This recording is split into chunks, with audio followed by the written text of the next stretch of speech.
오늘은요, 이 에베소 교회를 살펴보면서 이 하나님의 기쁨되는 교회는 어떤 교회인가, 기쁨되기 위해서 필요한 것은 무엇인가 라고 하는 것을 살펴보기를 원합니다.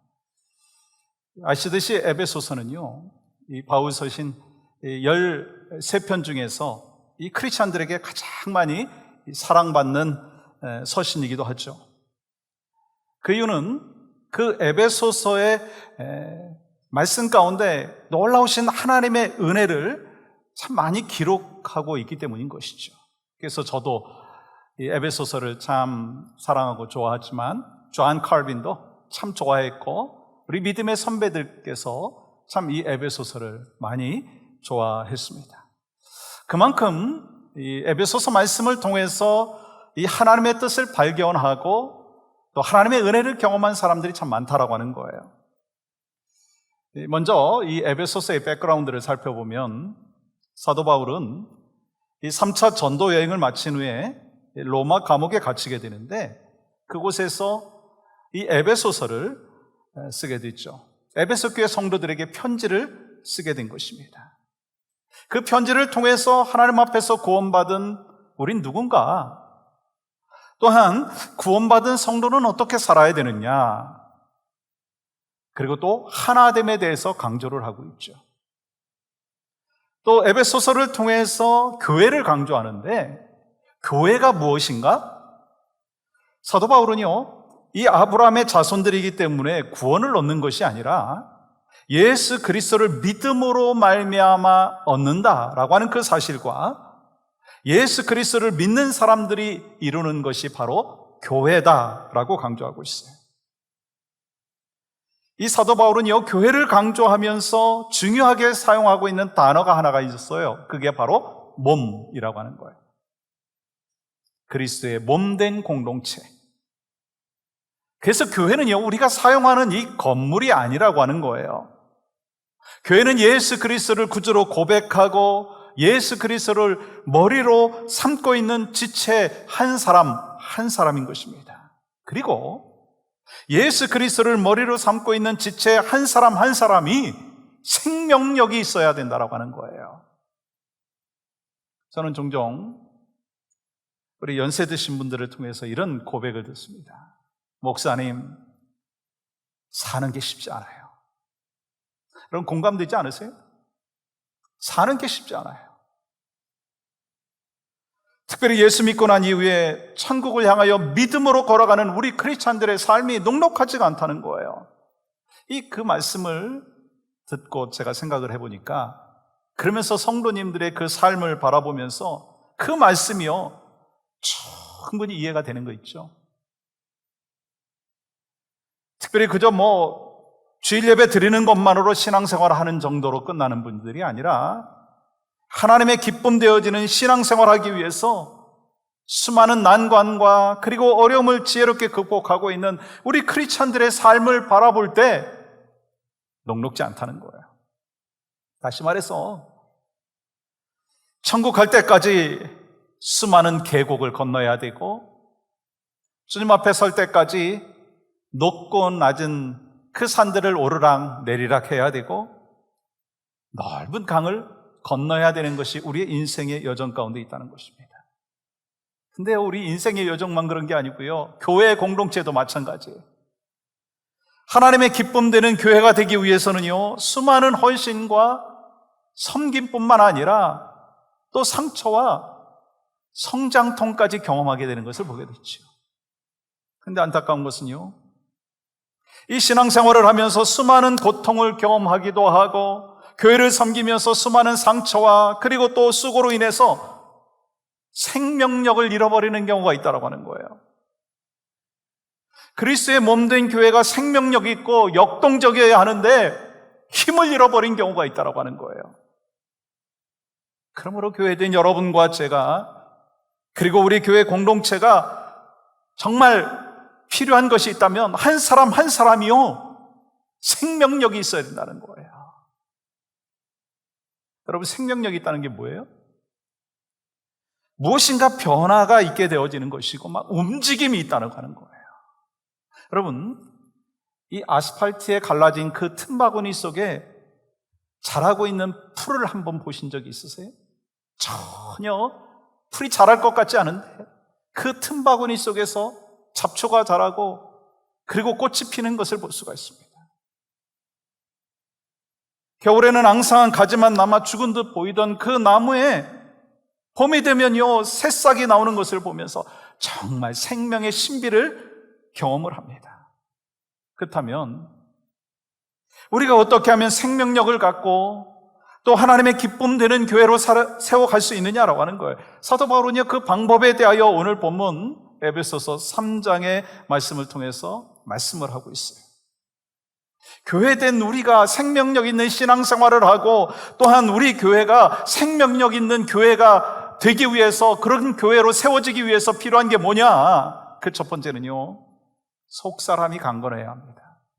속사람이 강건해야 되죠.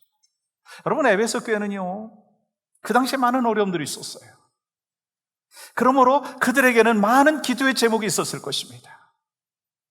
그런데 이 바울은 오늘 에베소 교회 성도들을 바라보면서 또 하나님 앞에 뭐라고 기도하고 있느냐면 속사람을 강건하게 하여 주시옵소서. 많은 기도의 제목 중에서 속사람을 강건하게 하여 주시옵소서. 여러분 16절 말씀 보세요. 그의 영광의 풍성함을 따라 그의 성령으로 말미암아 너희 속사람을 능력으로 강건하게 하시오며.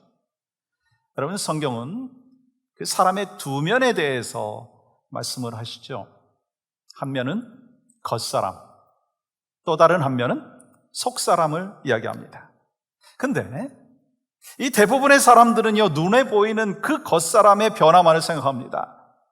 그래서 넓고 좋은 집에 관심이 많지만 그 집에 얼마나 많은 사랑이 있고 얼마나 많은 행복이 있는지에 대해서는 별 관심이 없어요. 좋은 옷과 비싼 명품으로 치장을 하는 것에 대해서는 관심이 있지만 자신의 인격에는 별로 관심이 없다는 거예요. 화장을 하고 변장을 하고 성형을 하면서 온갖 방법으로 외모를 아름답게 꾸미지만 그 속에 있는 마음의 아름다움에 대해서는 별 관심이 없다는 거예요. 근데 성경은 정말 우리가 변화되어야 된다라고 말씀을 하시는데 그 변화가 뭐냐면 속 사람의 변화입니다. 요한복음에 보시면 니고데모라고 하는 사람이 고민을 하잖아요. 사실 니고데모는요 누구도 부러울 것이 없는 모든 것을 갖춘 사람이었습니다. 학식도 있었죠, 물질도 있었죠, 명예도 있었습니다. 그럼에도 불구하고 그의 영혼은 공허했어요. 목마름이 있었어요. 그래서 사람들이 없는 밤에 예수님을 찾아왔어요. 그리고 예수님 앞에 이렇게 질문합니다. 선생님, 도대체 어떻게 해야 내 영혼에 변화가 있겠습니까? 어떻게 해야지 제가 천국 갈 수 있습니까? 그때 예수님께서 니고데모에게 뭐라고 말씀하시죠? 거듭나라. 5절 말씀 보십시오. 사람이 물과 성령으로 나지 아니하면 하나님 나라에 들어갈 수 없다. 6절 말씀 보십시오. 육으로 난 것은 육이요 영으로 난 것은 영이니. 지금 무슨 말씀하느냐면 속 사람의 변화를 말씀하는 거예요. 여러분 사도 바울은 우리의 속 사람이 날로 새로워지는 것을 경험해야 한다고 말씀하죠. 그래서 고린도후서 이 4장 16절 아주 유명한 말씀이잖아요. 우리 한번 같이 읽어볼까요? 시작. 그러므로 우리가 낙심하지 않으니 우리의 겉사람은 낡아지나 우리의 속사람은 날로 새로워지도다. 우리의 겉사람은요 낡아지더라고요. 이건요 예수 믿는 사람이나 믿지 않는 사람이나 다 마찬가지. 겉사람이 낡아진다라고 하는 것은요 썩어서 없어진다라고 하는 것이고요 몸이 점점 쇠약해진다는 거예요. 우리의 몸은요 늙고 병들고 죽게 되어 있어요. 예외가 없어요. 근데 사람들은요 마치 이 겉사람이 영원한 것처럼 생각을 하면서 살아가고요 보이는 세상이 영원한 것인 줄 착각하고 있다라고 하는 거예요. 그렇다고 해가지고 여러분 뭐 겉사람을 전혀 무시하라 뭐 그런 것이 아니에요. 부정하라 그런 것이 아닙니다. 우리는 육신도 잘 관리해야 되죠. 그래서 건강도 지켜야 되죠. 아름답게 꾸미는 거 정말 저는 좋은 것이라고 생각합니다. 그렇지만 이 세상도 우리의 육신도 일시적인 것이고요, 영원하지 않다라고 하는 거예요. 궁극적으로 썩어지고 없어질 것이다라고 하는 것을 기억하라, 그 말씀을 하는 거예요. 그런데 우리의 속사람은 육신이 약해지고 낡아지는 것과 상관이 없이 더 강해지고 날로 새롭게 될 수 있다고 말씀하시는 거예요. 왜요? 우리는 예수 그리스도의 피로 죄 사함을 받고 성령으로 거듭난 사람이고 영원히 죽지 않는 새로운 피조물이고 새로운 생명을 가졌기 때문이라는 거예요. 그것을 사도 바울이 이 땅에서 이미 경험했기 때문에 낙심하지 않는다고 고백하고 있어요. 그러면 어떻게 속사람이 강건해질 수 있느냐는 거예요. 여러분 16절 보세요. 그의 영광의 풍성함을 따라 그의 성령으로 말미암아, 성령님께서 속사람을 자라게 하시는 거예요. 우리 안에 무엇인가 넣음으로 속사람이 자라는 게 아니에요. 세상의 지식을 넣고 경험을 넣는다 해가지고 속사람이 성숙해지는 것이 아니라고 하는 거예요. 우리의 속사람은요, 오직 성령의 능력으로만 자라가는 것입니다. 우리 안에 계신 성령님으로 말미암아 속사람이 강건해지는 것입니다. 그러므로 속사람이 강건케 되기 위해서는요, 성령님의 역사하심이 있어야 된다는 거예요. 성령의 그 역사하심이 있을 때 바로 우리는요, 속사람의 변화가 있어요. 여러분, 우리가 말씀을 들을 때 성령님께서 말씀을 통해서 깨닫게 해주시고요, 성령님께서 우리의 영혼을 말씀을 통해서 용기를 허락하여 주시고 기쁨과 평안과 그리고 소망을 허락하여 주시는 거예요. 지금도 이 시간에 여러분들이 목사인 저의 말로만 이 설교를 듣게 되면 은혜를 경험할 수가 없습니다. 근데 성령님께서 오늘 목사를 통해서 주시는 이 말씀이 나에게 주시는 말씀이다라고 하는 것을 받아들이면 은혜가 있다는 거예요. 성령님의 역사하심을 경험할 때 우리에게는 놀라운 변화가 있다는 거예요. 여러분, 성령님께서 말씀을 통해서 용기를 주시고 인내하게 하십니다. 말씀을 통해서 성령님께서 두려움에서 벗어나게 하시고 활력이 넘치게 하시는 줄 믿습니다. 똑같은 문제이지만 어떤 분들은요, 전전긍긍하지만 어떤 분들은 담대해요. 뭐의 차일까요? 성령과 함께 하고 있느냐, 그렇지 않느냐라고 하는 거예요. 성령 충만한 은혜를 경험하고 있느냐, 그렇지 못하고 있느냐는 것입니다. 우리가 영적 목마름이 있을 때요, 성령의 능력을 받게 되면요, 우리의 속사람은 강건해지게 되어 있어요. 우리가 운동을 하고 막 땀을 흘리잖아요. 그러면 뭐가 생기죠? 갈증이 생겨요. 그럼 물을 한 모금 쫙 마시면 새로운 힘을 얻지 않습니까? 혹시 집안에 있는 화초가 있는데 한동안 물을 안 줬어요. 막 시들시들하고, 그때 물을 주면 어떤 변화가 있습니까? 시간이 지나고 얼마 후에요, 푸릇푸릇한 그 색깔로 변하고 신선하게 바뀌는 것을 보게 됩니다. 우리의 영혼도 마찬가지예요. 우리의 영혼의 생명력을 불어넣고 우리의 속사람이 강건하게 되는 것은요, 다른 것이 아니라 성령님의 능력이라고 하는 거예요. 그래서 예수님께서 뭐라고 말씀하셨느냐면, 요한복음 7장 37절 말씀 보세요. 누구든지 목마르거든 내게로 와서 마시라. 그리고 39절 말씀 보시면 이렇게 기록하죠. 이는 그를 믿는 자들이 받을 성령을 가리켜 말씀하신 것이라. 우리가 영적인 목마름이 있을 때 성령의 능력을 받게 되면 우리의 속사람은 강건해지는 거예요. 그러므로 우리는요, 성령님께 우리 자신을 맡겨야 되고요, 성령님의 도우심을 구해야 되고요, 성령의 충만함을 받는 하나님의 사람으로 날마다 살아가야 될 줄 믿습니다. 여러분, 사도행전 보시면 이 사도들이요, 죽음을 두려워하지 않아요. 담대함이 있었어요. 왜요? 성령님께서 사도들의 그 속사람을 강건케 해주셨기 때문인 것입니다. 대표적으로 여러분 스데반 집사님 보세요. 복음을 전하다가 돌에 맞아서 죽잖아요. 근데 죽어가는 과정 속에서 하늘을 우러러 바라보면서 하나님 보좌 우편에 계신, 그러면서 그를 맞아주시는 서 계신 예수님을 바라봤어요. 그리고 나니까 어떻게 변했어요? 얼굴이요, 천사의 얼굴로 변했어요. 자기를 죽이려고 하는 그 자들을 향하여 주여 저들을 용서하여 주시옵소서 기도했어요. 그럼 사도 바울이 이 수많은 오해와 핍박 속에서도 믿음을 지킬 수 있었던 비결이 하나가 있더라고요. 뭐냐면 속사람이 강건했어. 우리도 속사람이 강건해서 어떤 상황 속에서도 생명력을 잃지 않는 하나님의 사람이 될 수 있기를 원합니다. 그리고 여러분들의 그 속사람이 강건해짐으로 인해서 생명력이 있는 이 공동체를 세울 수 있는 복된 삶이 있기를 간절히 소망합니다. 그러므로 우리는요, 나 하나쯤이야. 그게 아니고요, 나를 통해서 이 공동체의 생명력이 회복되기를 간절히 소망합니다.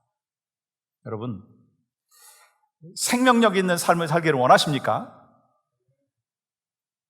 별로 아닌 것 같아요. 여러분, 우리 교회가 생명력 있는 교회가 되기를 소망하십니까? 성령님께서 역사하시면 사람이 살아나고요, 상처가 치유된다는 거예요. 그래서 성령님께서 우리의 삶을 주도하시게 된다는 거예요. 성령으로 말미암아 우리의 속사람이 강건해야 합니다. 우리 모두 소망하는 게 있어요? 속사람이 강건해서 생명력 있는 신앙생활 하기를 원합니다.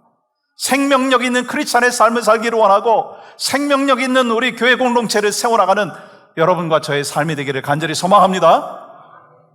또 한 가지는요, 생명력 있는 교회가 되기 위해서는요, 예수 그리스도를 마음의 중심에 모셔야 합니다.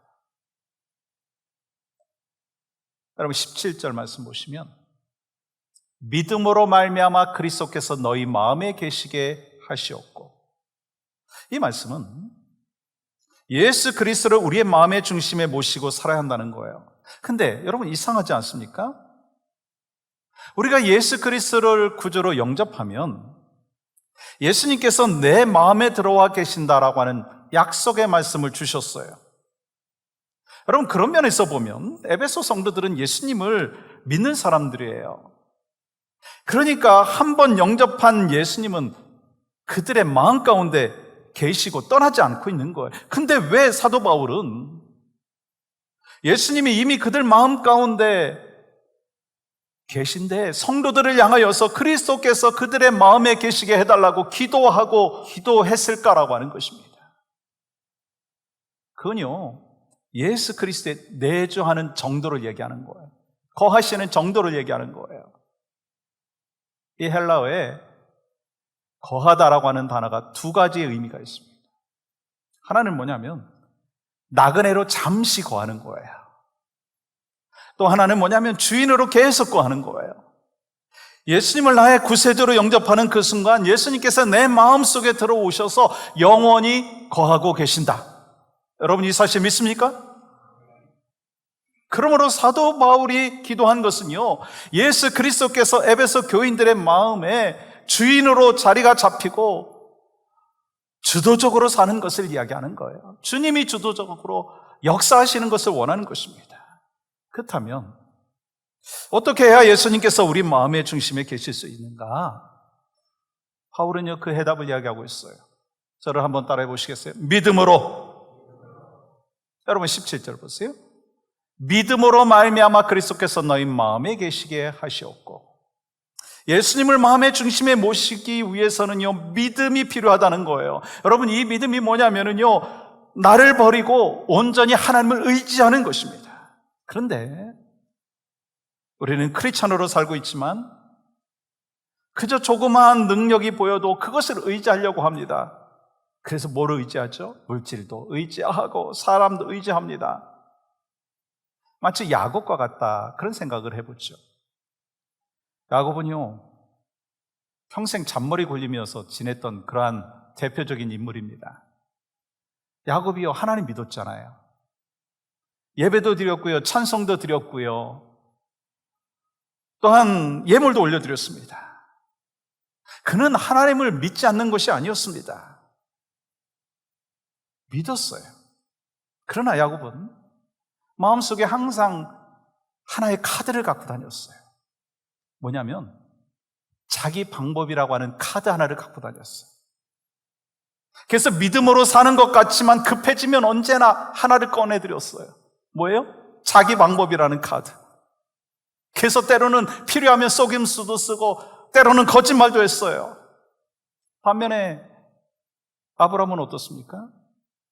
믿음으로 고향과 친척과 아버지의 집을 떠났어요. 믿음으로 아들을, 이삭을 번제물로 드렸어요. 그러니까 이 아브라함은 이 하나님을 메스터 베드룸에 모셔놓고 자신의 왕좌에 모셔놓고 지냈던 인물이라고 한다면, 이 야곱은 이 클라젯에, 죄송합니다, 그 하나님을 그냥 이렇게 들어가라고 그렇게 처박아 놓고 필요할 때마다 클라젯 열어가지고 나 좀 도와주세요, 그랬던 모습이 아닌가라고 하는 거예요. 사랑하는 여러분, 예수 그리스도를 내 마음에 온전히 모셔드릴 때 우리는요, 시냇가에 심은 나무처럼 생명력 있는 삶의 모습으로 살게 되고요, 생명력 있는 공동체를 세우게 된다는 거예요. 그래서 17절부터 말씀 이렇게 기록하죠. 제가 천천히 읽겠습니다. 너희가 사랑 가운데서 뿌리가 박히고 터가 굳어져서 능히 모든 성도와 함께 지식에 넘치는 그리스도의 사랑을 알고 그 너비와 길이와 높이와 깊이가 어떠함을 깨달아 하나님의 모든 충만하신 것으로 너희에게 충만하게 하시기를 구하노라. 뿌리를 내리는 것이 중요한데 어디에 뿌리를 내려야 되느냐는 거예요. 그리스도 안에 뿌리를 내려야 합니다. 뿌리는 이 땅 속에 있기 때문에 눈에 잘 보이지 않아요. 드러나지 않습니다. 그런데 뿌리에는 생명이 있어요. 그러므로 뿌리가 중요하고요, 뿌리가 박혀져야 되고요, 터가 굳어진 상태, 그 상태가 바로 뭐냐면 충만하다라고 하는 것입니다. 여러분, 어떤 사람이 그런 사랑이 충만한가라고 하는 거예요? 하나님의 사랑과 예수 그리스도의 은혜가 얼마나 큰지를 아는 사람이요, 충만한 사람이에요. 하나님께서 도저히 사랑할 수 없는 내 죄를 대신 감당하시기 위하여 독생자 예수 그리스도를 이 땅에 보내주셨고, 예수 그리스도께서 내 모든 죄를 친히 감당하시기 위하여 십자가에서 죽으셨고, 그래서 우리에게 생명의 길, 천국 가는 길을 허락해 주신 것을 믿고 확신하는 사람이 된다면, 그 십자가의 사랑을 알고 있다면 용서할 수 없는 사람도 용서할 수가 있게 됩니다. 죄송하지만 저 인간은 도저히 내가 사랑할 수 없어 라고 생각하는 그 사람도요, 십자가의 사랑과 은혜를 기억하면 그를 사랑할 수 있다는 거예요. 그 사랑이 바로 예수님께서 이 땅에서 우리에게 보여주신 그 사랑이고요, 그 사랑으로 인하여 우리가 구원을 받았고 그 사랑으로 우리가 살고 있는 것입니다. 그러므로 우리가 신앙생활하면서 갈등을 해결할 수 있는 방법이 있어요. 하나님의 사랑이 충만해야 한다는 거예요. 사랑하는 여러분, 하나님의 사랑으로 충만하시기를 간절히 소망합니다. 그러면 생명력 있는 삶을 살 수가 있다는 것입니다. 여러분, 예수님께서 이 땅에 오셔서 처음 행하신 기적이 뭔지 아시죠? 가나의 혼인잔치에서 물로 포도주를 바꾼 그 기적이죠. 여러분, 혼인잔치에 그 당시에 포도주가 떨어졌다는 것은 이 잔치가 중단되는 그런 상황이었습니다. 근데 예수님께서 물이 포도주가 되게끔 회복시켜 주셨어요. 그러니까 예수님께서 함께 하실 때 이러한 풍성한 은혜가 있다라고 하는 거예요. 오병이의 기적도 마찬가지. 예수님이 함께 하시니까 오병이어로 남자만 5,000명, 2만 명을 먹이고도 12광저리가 남는 은혜가 있었습니다. 여러분, 신앙생활이 뭔가 하나님의 충만하심을 경험하는 거예요. 예수님께서 함께 하심으로 은혜의 그 풍성함을 경험하는 것입니다. 그냥 막 내 힘으로, 막 내 의지로 막 아둥바둥 하는 게 신앙생활이 아닌 거예요. 그러므로 우리가 신앙생활하면서 찾아오는 갈등을 해결할 수 있는 방법이 있다면 우리 머리로 이해하고 상식에 맞는가 아닌가라고 하는 것이 아니라 하나님의 사랑이 충만해져야 한다는 거예요. 그래서 사도 바울이요, 사역에서 승리할 수 있었던 비결이 있다면 바울은요, 하나님의 넘치는 그 성품과 능력을 직접 체험했습니다. 그리고 나에게 역사하셨던 이 하나님께서 너희에게도 역사하기를 원한다라고 하면서 하나님의 풍성함인 너희에게 넘치게 되는 그 삶을 살기를 원한다고 하면서 기도하면서 지금 말씀하고 있는 것입니다. 여러분, 교회가 생명력이 넘치려면요, 한 사람 한 사람의 속 사람이 강건해야 합니다. 예수 그리스도를 마음의 중심에 모셔야 합니다. 사랑이 충만해야 합니다. 근데 그게 그렇게 쉬운가요? 머리로는 알지만 그게 정말 쉬운가요? 하나님께서는요, 이 모든 것이 우리의 노력으로 불가능하다라고 하는 것을 말씀하셨어요. 그러므로 우리가 하나님의 풍성하심을 경험하기 위해서 우리가 할 수 있는 것은요, 바로 뭐냐면 오직 기도라고 하는 거예요. 제가 담임 목사 칼럼에도 썼지만 우리 크리스찬에게는요, 두 가지 날개가 있어요.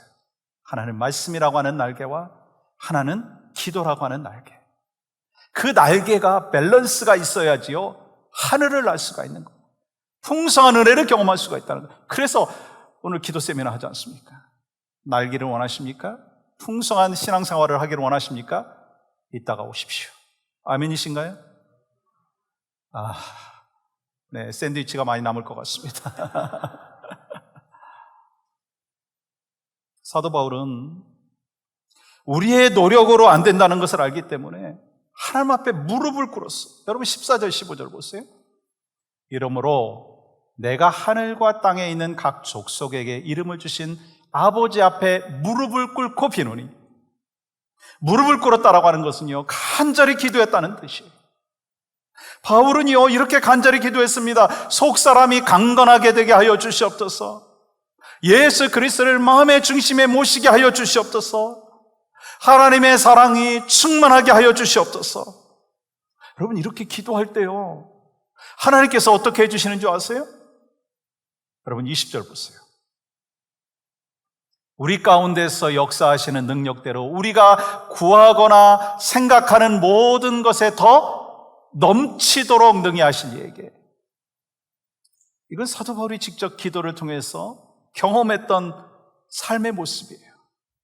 우리가 구하는 것과 생각하는 것 그 이상으로 넘치도록 하나님께서 허락하여 주신다는 거예요. 그러므로 사도 바울은 자신이 경험했던 그 하나님을 다른 성도들도 함께 경험하기를 원하는 마음으로 간절하게 기도한 거예요. 여러분, 하나님께서는요, 우리의 약함을 다 아십니다.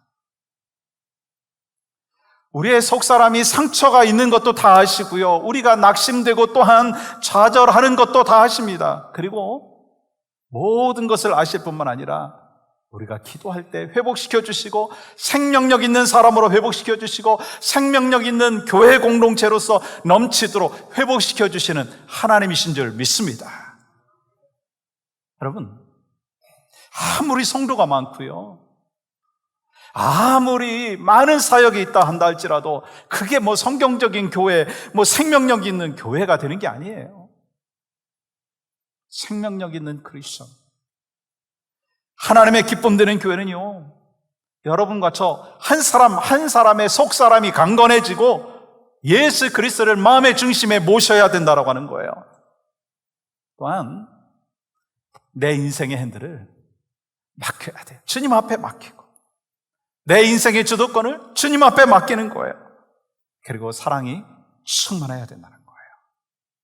우리 모두는 생명력 있는 교회 공동체를 함께 세워가야 합니다. 이를 통해서 여러분과 저, 우리 교회는 하나님 앞에 기쁨이 되어지는 교회가 되어질 줄 믿습니다.